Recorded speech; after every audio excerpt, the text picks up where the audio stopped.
ladies, hello and welcome to another Wednesday, and a particularly damp Wednesday at that, and to another episode of AC. That's me talking bowls. Thank you so much for joining me, and it's been a rather busy week since we last spoke.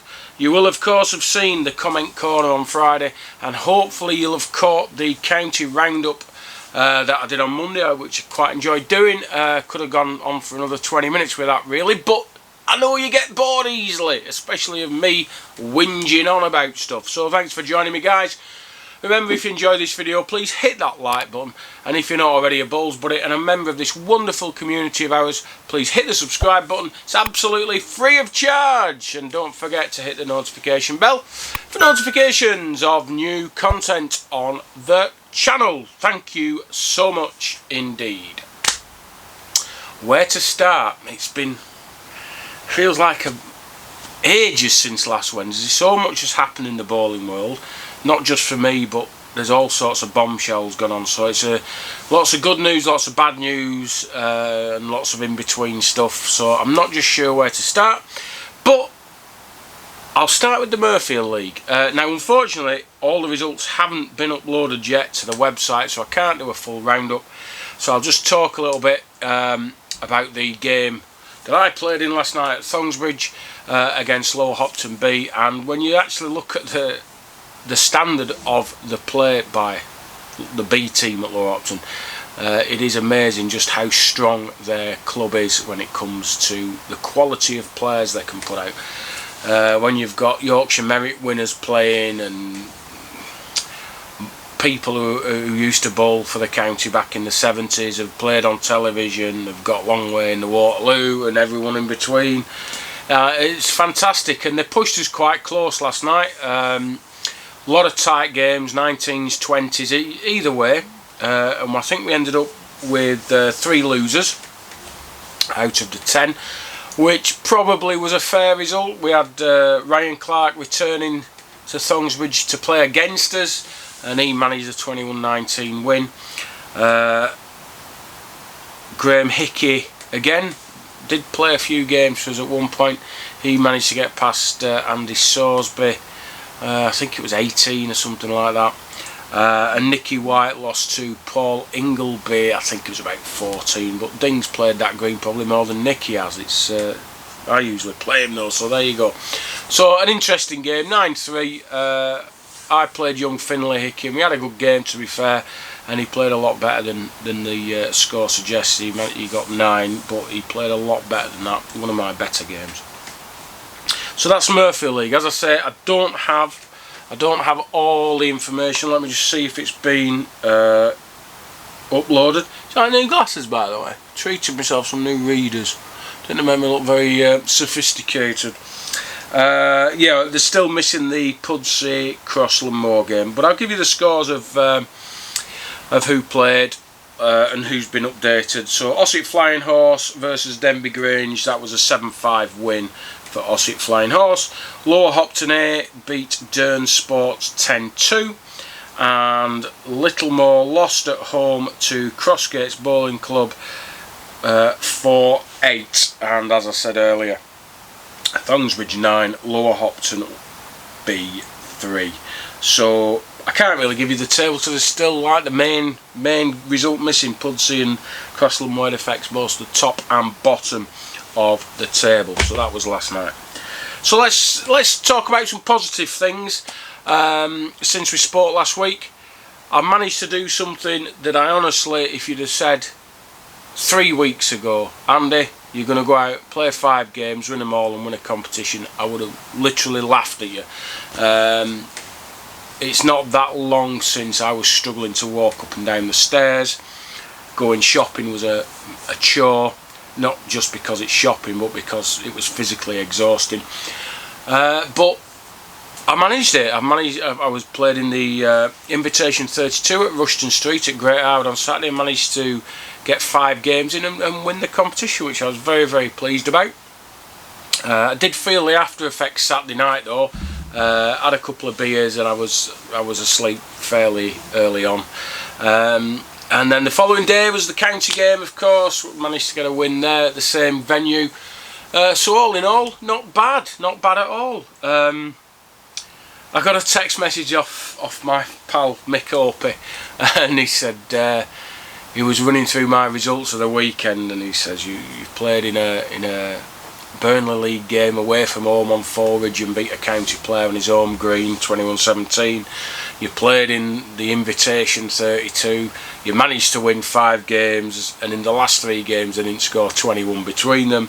You won your county game, and then you went to Buchanan Sports and Social on Monday night, played number 7 on the sheet against their B team and managed to win 21-20 after being 13-2 down. That is the beauty of bowls. It doesn't matter how good or bad you are, how well you are playing or how badly you are playing, anybody can beat anybody at this game. You've only got 2 bowls, just like your opponent. It's not about names, not about anything like that. It's about how well you play on the day. And that is the biggest selling point of our game. Anybody can play it, anybody can win, anybody can be competitive. Yet, we sort of just keep under the radar. So there you go. So that was my week. I've got a little. I'll put a little picture of a nice little cup to keep and a beautiful trophy for 12 months. I think it was Johnson Howarth Timber that sponsored it. Howarth Timber. So massive thank you to them.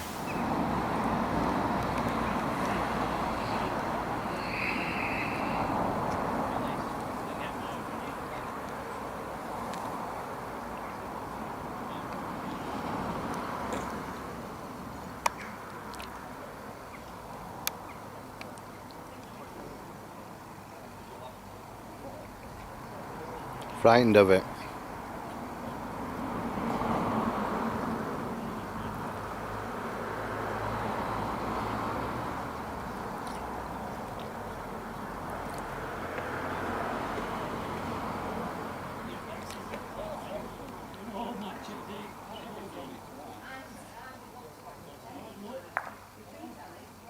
Oh dear.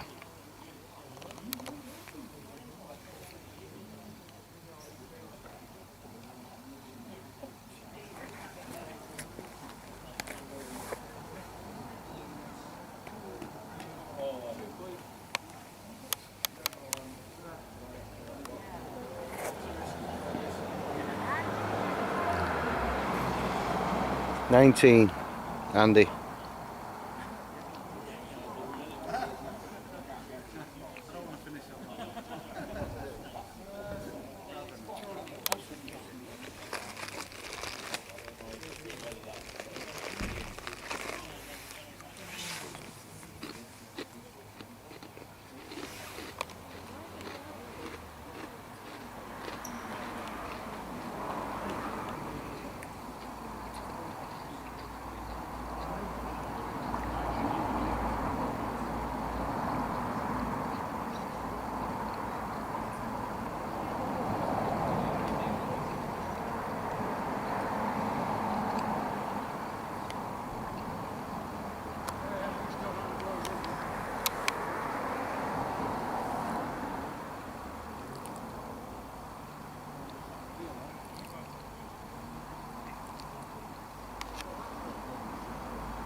Oh, but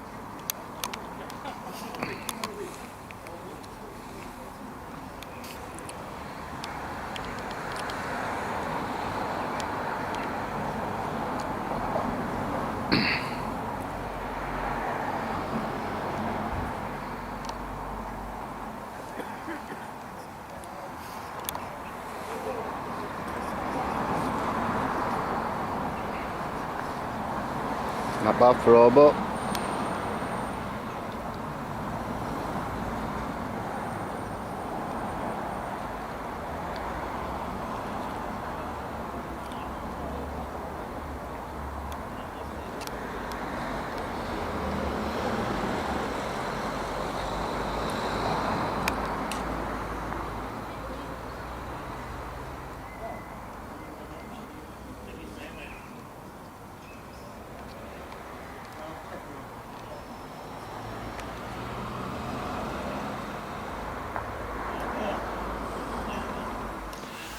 Sunday qualifier at Summit at Haywood, and hopefully after that watching England pick up the European Championship trophy. But of course they're going to get past Denmark tonight, so that's all that in hand. Talking about the county games last week, I didn't know at the time when I was doing my roundup, but apparently they'd been using, or at some venues they'd been using the laser measures. I know they didn't use them at Rushden Street because basically it was too wet, and they just stuck to the old measures, but apparently they were used at some venues, not particularly successfully. Apparently there was some problem actually working out which number was bigger and smaller, so who was nearer or further away, which is a bit of an issue, I guess. But it was nice that we've got a bit of 20th century technology working for us in the 21st century, so that's all good. Other good news, Isle of Man in September, final date for entries is the 2nd of August, so that I think that'll be well subscribed this year. So many of us are wanting to get away and to do a bit of bowling, so I think that could be very, very popular indeed. What else have I got to tell you? On Sunday, I think it's at 1 o'clock, I'm going to try and find it for you. I was talking to a gentleman on Sunday who runs the Todmorden Bowls Academy, Peter Carrigan. So if any of you are in the Todmorden area, there's going to be a launch day on Sunday at 1 o'clock. The Mayor of Todmorden, Pat Taylor, Miss Pat Taylor, will be there to do the honours, and everyone's welcome. There will be bowls. I'll be providing some bowls for Peter to use, and eventually he'll get a set of his own for the academy there, so that's good. It was nice to put a face to a name and a name to a face, if you know what I mean. Well, I mean, I might as well try and find that post about Ribblesdale. Here we go. So I'll just have a look. I'll put this up on screen. So, it starts at 4:45 on Saturday, 10th of July. Thomas Hanson,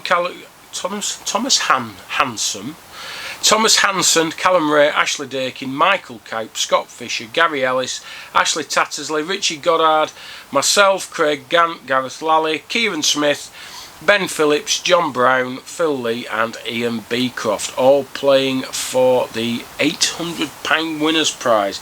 So there's plenty of bowling going on there this weekend, and if you like your bowling, I think you'll have a good time there.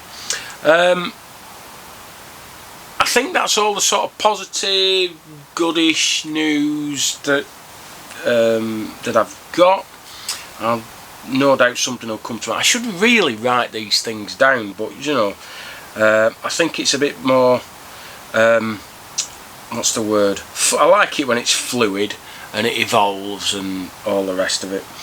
I'm going to read you a post that was posted a couple of days ago on Facebook, and it's from Gary Ellis, and it's all about the Waterloo, and it ain't good news. It's not good news at all. So I'll just read this, and then we'll just have a little chat about it afterwards. Having got over a number of hurdles, we have been in lease negotiations with the owner and their representatives since the middle of May, which in the end has proved more problematic than we thought. Based on the level of investment expenditure we are required to make on the stadium in order to continue, we decided that we require a long-term lease to secure the Waterloo's future as a bowls venue. We had previously discussed the principle of that, albeit on a verbal basis, with the owner, but as we have gone through the process of agreeing the final terms of the lease, in the end the owner has said he is only comfortable in agreeing to a 10-year lease, with us having no security of tenure beyond that. The length of lease, or even a shorter one, wouldn't be a problem if the day one expenditure was either nothing or minimal, but it's not. It's not acceptable based on an expenditure of £75,000 plus. We are all extremely disappointed, but we always said that everything had to be right in order for us to proceed with this project on the Waterloo, and we are not proceeding against a 10-year lease. At this stage we have left it back with the owner to decide what he wants to do with his land. I must say that the owner was pretty definite when I discussed things with him on Friday that he wouldn't provide us with a lease for longer than 10 years, so at this stage we are not hopeful of there being another solution. From our side, we are going to stop all expenditure on the Waterloo with immediate effect, including having the green looked after and cut. We are sat on a lot of money in the bank from the GoFundMe donations, other private donations, money raised from previous 50-50 draws and forward payments for future 50-50 draws. The account balance is currently £60,000. If there is no change to the above position, we will be returning all donations, and we will have to decide what to do about the 50-50 money we are holding from previous draws as well as the forward payments people have made. We are probably going to see how things pan out over the rest of the summer. However, before we start that process on the donations and make those decisions of the 50-50 money. So,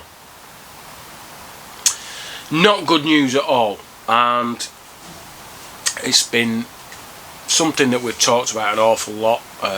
Even last night at the Murfield game we were talking about it. Basically the owner of the land only wants to give the bowlers a 10-year lease, which in Gary's opinion, and as the major investor in the project, I think he has every right to say it as well, it's not long enough. 10 years is not long enough. Basically they'd be paying the money up front to virtually demolish the stadiums around the green, and then for the next 10 years you'd be paying around 25 grand, putting 25 grand into the stadium, into the green, and at the end of 10 years the guy could say, we're not extending the lease, get out, thanks for knocking the stands down, it's been very kind of you. So I think Gary's view is, and I haven't spoken to him about it, I'll probably speak to him on Saturday, is we're not paying to knock the stands down when we might not have use of the Waterloo in 10 years time. Some people have said, well, 10 years is better than nothing, but not when you're talking about people's money. I don't think I'm giving any secrets away when I say Gary's put £25,000 of his own money into the fund, and I think another gentleman has put in 5,000, and there's a few people who have put in 1,000, 2,000. If you remember, I put forward all the weight loss money. I think it finished up at about £2,500. So all that money will be returned. I'm not sure what I'm going to do with that money yet. I'll probably put some of it into the development fund, and maybe use the rest, I don't know, put it towards a charity, or maybe give some grants to clubs that want extra equipment that I can't provide through my account. I don't know, I haven't thought about it, but that's just off the top of my head. So I think it's not just sad, it's the end of an amazing place. It's a place that has a massive piece of my heart. I used to love going to the Waterloo as a teenager, and as an adult it just got better, but the last 10 years or so its demise has been quite sad. Well, very sad. It doesn't seem 2 minutes ago since we were celebrating getting it back on terrestrial TV, and you look at it now and it's looking like the gates are going to be locked and the green is going to get overgrown, and no doubt at some point the covenant that's on the land will pass and the land could be used for building and whatever. Worst case scenario, it'll probably end up as a car park, which is just horrifying, but anyway, that's the situation it is. And I'm sure that if there was other people who wanted to try and run the place with a 10-year lease, the option is still there. I'm sure Gary would help you get in touch with the owner, give you ideas about raising money and things like that. But Ricky and Gary, and they've been very upfront. It had to be right. It had to be on our terms. 20 years lease gave us a good chance of doing something. When you think about it, the only way of generating revenue is getting people through the gates at the Waterloo. And with COVID as it is at the minute, yes, we're coming to the end of that, but are people going to still come watching bowls? Is there going to be a massive increase? I don't think so. Gary has thought, as a businessman, which is what you need at times like this, you need somebody with a clear head. Don't think with your heart, think with your head. And I fully support Gary in the statement that he's put out. It doesn't make sense to carry on with just a 10-year lease with no guarantees that in 10 years' time, when all the work's been done, when everything's been sorted, they could just pull the rug out from under our feet. So sad news. Somebody said to me, well, why don't you put it into another venue? Why don't they build stands around another green? I think, again, from Gary's point, I'm speaking on his behalf in a way. I haven't spoken to him about it. This was about the Waterloo, not any other venue. And again, if people want to make another venue and turn it into another Waterloo, the options are there. Go ahead, raise the money, off you go, sort of thing. There's nobody stopping you doing that. But don't think with your heart, think with your head. The other option somebody put to me was, well, what's it worth? What could we buy it for? And I think the owner bought it for somewhere in the region of £500,000 or £750, that sort of area, and I'm sure he'd want that money back. And somebody said to me last night, well, there's 80,000 registered bowlers, £10 each, job done. And if you think about it, they've raised 75 grand-ish for the Waterloo Fund. 25,000 has been put in by one person, 30,000 in total by two people, and maybe 45,000 by around 15 people. So half the money has been raised by 15 people. So that tells you how many people have invested. I know the 50-50 funds going brilliantly, and that's really well supported and fantastic. But when it comes to just asking the general bowling population for money for the Waterloo, I think you just get nothing from it, unfortunately. So when we can't even get an annual fee for bowling that could help the game grow and develop, you're certainly not going to get the average Joe who plays once a week on a Wednesday evening just to get out the house so he doesn't have to watch EastEnders. Is it on a Wednesday? No, Coronation Street then. They're not going to pay a tenner for the Waterloo, unfortunately. So sad news, but I'm sure Gary and Ricky will keep us all informed about what's happening. Hopefully the owner has a change of heart, but I can't see it. He's in his 70s now, so you don't tend to do long-term things in your 70s. You plan fairly short-term. So that was the bad news, and I think it's the worst news that we could have had this week, really. But it's that. Honestly, I don't know what to say. It's been horrible this week, knowing. Once I read that, it was just. It's the end of an era. It's the end of a lot of things, and I've always been of the opinion that without the Waterloo, we haven't got a lot left. With no rakes now. The Talbot went in the late 60s. All these big venues that were very famous that we just don't have anymore. We're losing greens quicker than I would certainly I could have ever imagined at one point. I could never imagine bowls without the Waterloo, but it looks like we're going to have to get used to it. Just before I go, a reminder that on the 11th of July the final of the Sandal Classic takes place at 12:30. just run through the lineup for that. Winner gets £1,000. Alex Wolfenden, Ben Sweeney, Ben Percival, Robert Dunford, Ryan Clark, Chris Mordew, Kev Shaw, Darren Plenderleaf, Matt Gilmore, Ash Tattersley, Chris Kelly, Greg Smith, Larry Wells, Gary Ellis, Aaron Bryan and Tom Hansen.